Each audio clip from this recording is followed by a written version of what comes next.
दूध हाताळणी योग्य पद्धतीने होत नसल्याच्या कारणावरून आकुर्डे गावातील सर्व दूध संस्थांनी आज दूध संकलनाची गाडी अडवली। गोकुळच्या पाटगाव रोडवरील BMC सेंटरच्या भोंगळ कारभाराबद्दल तीव्र संताप व्यक्त करत तब्बल 1 तास गाडी रोखून धरली। कोल्हापूर जिल्हा सहकारी दूध उत्पादक संघाचं BMC सेंटर भुदरगड तालुक्यातील पाटगावमध्ये आहे। हे चिलिंग सेंटर माजी गृहराज्य मंत्र्यांच्या बगल बच्चाला मिळालं असून हा नेता दूध उत्पादकांच्या मुळावर उठलाय। पाटगाव BMC सेंटरमध्ये दूध हाताळणी व्यवस्थित होत नाही, कुशल कर्मचारी नाहीत, दूध पावत्या चुकीच्या पद्धतीने दिल्या जातात अशा दूध उत्पादकांच्या तक्रारी आहेत। तसंच दुधाचे कॅन व्यवस्थित धुतले जात नसल्याच्या कारणातून अनेकदा दूध दुय्यम प्रतीचं किंवा जप्त करण्याच्या पावत्या होतात।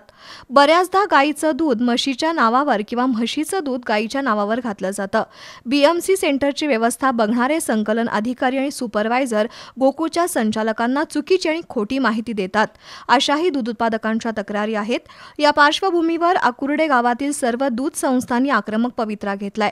आकुर्डे रूटचे दूध बिद्री चिलिंग सेंटरकडे 1 एप्रिलपासून वर्ग करावा अशी दूध संस्थांची मागणी आहे, पण 1 एप्रिल रोजी आकुर्डे रूटवरील दूध बिद्री चिलिंग सेंटरकडे न जाता पाटगाव BMC सेंटरकडे पाठवण्यात आलं। त्यामुळे दूध संकलन करणारी गाडी सर्व दूध संस्थांच्या प्रतिनिधींनी अडवून धरली। येत्या 2 दिवसात ही गाडी बिद्रीकडे वर्ग झाली नाही तर सर्व दूध संस्था आक्रमक आंदोलन छेडतील असा इशारा आकुर्डे गावातील दूध संस्थांनी दिलाय।